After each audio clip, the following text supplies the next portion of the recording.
Today's episode is brought to you by Mazars. SoundCartel.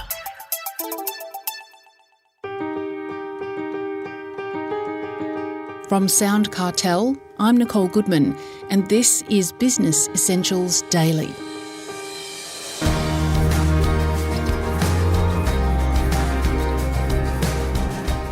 As businesses continue to struggle during a cost of living crisis, it's more important than ever to get a handle on cash flow, insists Wayne Morris, CEO of Fifo Capital.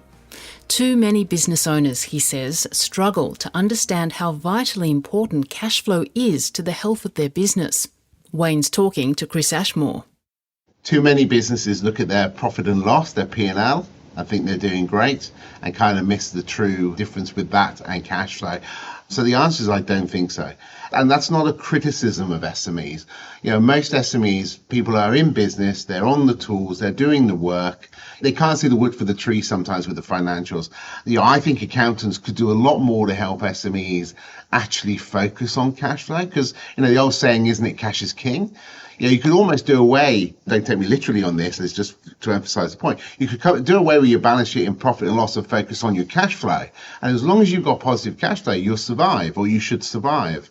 So I think we don't really focus heavily on that. And I don't think businesses forecast. But then go back to your first question, you know, there's not a lot of time to do that because you're stuck sort of fighting many other fires within the business. But without understanding your cash flow, I think a business could come unstuck quite easily. And I think that more should be done to help businesses actually understand that and do it in a faster way too, not sort of be stuck at the kitchen table every night looking at the cash. Right.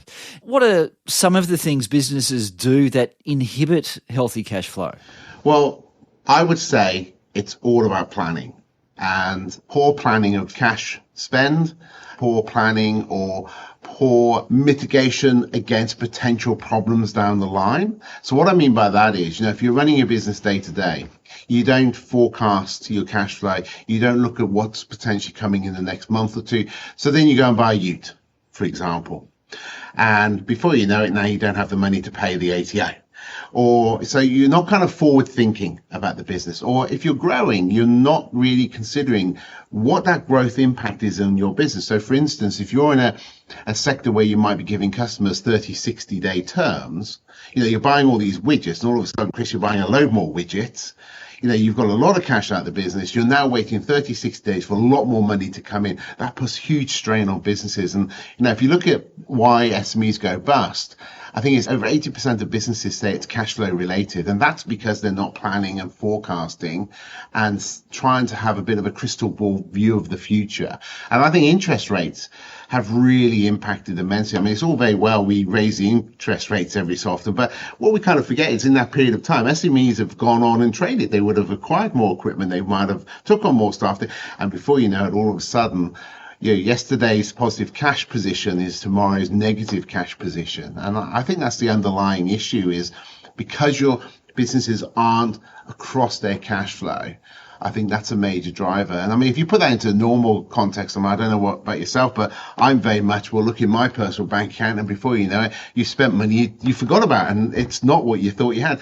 Compound that or times that by 10 for a business, and I think there's your problem. People aren't really across the numbers and being on top of them as they need to be. Absolutely. One of the biggest issues for business is getting paid on time. Are there any strategies to get clients or customers to pay more quickly? Yeah, look, there is. And I think I'd just like to caveat that though, Chris, because I think Australia, the powers that be with the Payment Act and all these things and the register, we kind of miss a number of points. So before I tackle that, I just want to say, I don't think every business is the same. So therefore, saying every business should pay within a certain period of time, I think is complete and utter madness. And I think that's because, for a number of reasons, I'll cite one in particular. If you as a business are working with customers internationally and your European competition are offering 30, 60, 90 days, you've got to compete on the same terms. So therefore, you physically cannot do less than 30-day terms back in Australia if your supply chain is here. So we've got to take into account what is our client's own position as well. And we've got to be realistic in that not every business can pay on time. But that doesn't mean then that businesses should abuse that with their suppliers as well. I think it should be a fair play amongst all of us, that we should trade on fair terms.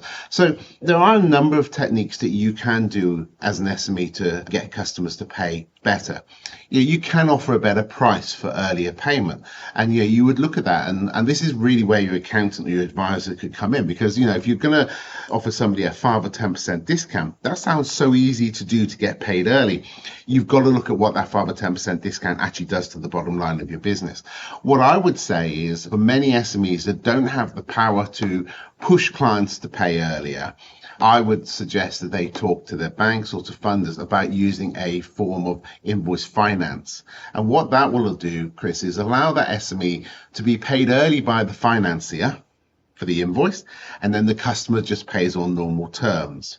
So what it would allow them to do is get paid earlier without disrupting that client relationship. And that's important, because if I'm supplying widgets and you're supplying widgets and I want my compliance to all of a sudden pay me on 15 days, that might work for a while, but then you come along and you're giving them 90 days, I'm probably going to lose that client to you. So I've got to be very mindful of those relationships. So the SMEs I talk to, many of them will say, well, it's very easy trying to negotiate other terms with our customers, but when the competition come in, I've got to account for what they're doing too. So this is why these finance tools really help, because an SME can leave their client on the terms they want, use the financier to get paid early. It's the same net effect. They get the cash in quicker.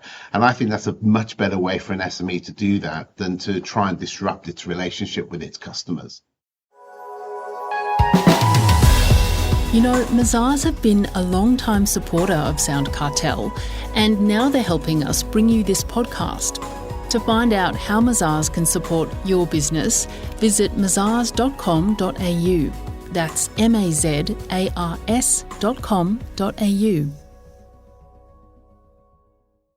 For cash flow in general, any other tips on managing cash flow more effectively? Yeah, I think there is. So, you can do your run-of-the-mill solutions that come out of a lot of, your Zero and Mile, which is the automated reminder type solution. I think SMEs shouldn't fear from having terms and conditions that they set out as quite clear with customers from the outset of the relationship. That really helps, and ensure that both parties are in acceptance of that. They also need to really just be across those processes that their customers might do. So if you're delivering something, does there need to be a delivery docket, a purchase order presented with the invoice? Make sure you get your invoicing process correct when actually working with the customer. I think as well, SMEs can look at, when working with customers, you can actually sign up to Dun & Bradstreet Creditor Watch and get credit ratings on businesses. You can look at customers' credit ratings before you even start trading with them. If they're an F, they're probably not going to pay you, Chris. So you might want to steer clear of those clients. Slow paying customers, rather than keep badgering them on the phone, get out and see them. Nobody likes somebody turning up at the door asking for payment. That always works incredibly well. But I would say the number one thing to be doing is, going back to the first couple of points, is forecast your cash flow. As simple as an Excel spreadsheet, take a weekly number, plot in the payments you think. You're not going to get it right in the first few months. It's going to be an exercise to get it to a perfect place. But look at where the cash is in the business. That then gets you in the mindset of chasing those debts. It gets you in the mindset of, can I get better terms from my suppliers? That to me would be the number one thing. Getting into a spreadsheet, get to know what your numbers are looking like, and then use that as a tool to drive you to do the things you need to do in order to keep the cash flowing in the business. Yes, you can bring in the finance products like I've said. What you don't want to do is kind of put band-aids over a problem. You want to tackle that problem, and I think a forecasting will really help businesses do that. Now, before we go, Wayne, how do you see the rest of 2024 playing out in terms of the economy? Well, that's a great question, because there's so many different factors there.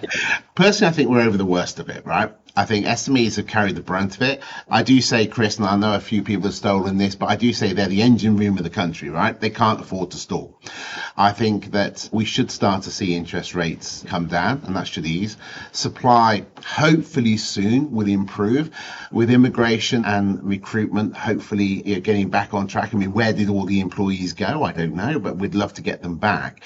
There are factors. I think 2024 is going to start to see these things start to fix, and it will get easier. What I would say to any SME right here, right now, is be cautious about any form of long-term funding you take today, because the interest rate that you're on today may be lower in 6 or 12 months' time. So if you can hold off taking on like business loans and longer term debt, I think it's a wise thing to do.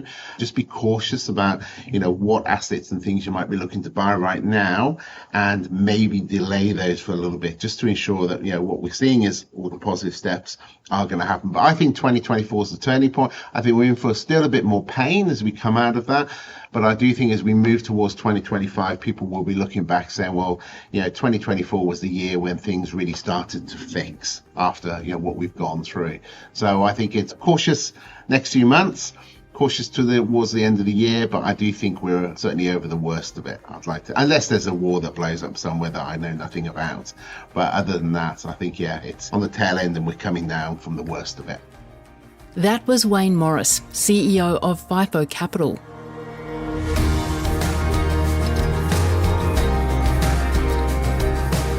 This episode of Business Essentials Daily is produced by the team at SoundCartel. Thanks for listening. I'm Nicole Goodman. We'll bring you more Be Daily tomorrow. Follow at BE Daily Podcast across social media and head to bedaily.com.au for more from the Business Essentials Daily podcast. SoundCartel. This episode was brought to you by Mazars. To find out more, visit mazars.com.au. That's mazars.com.au.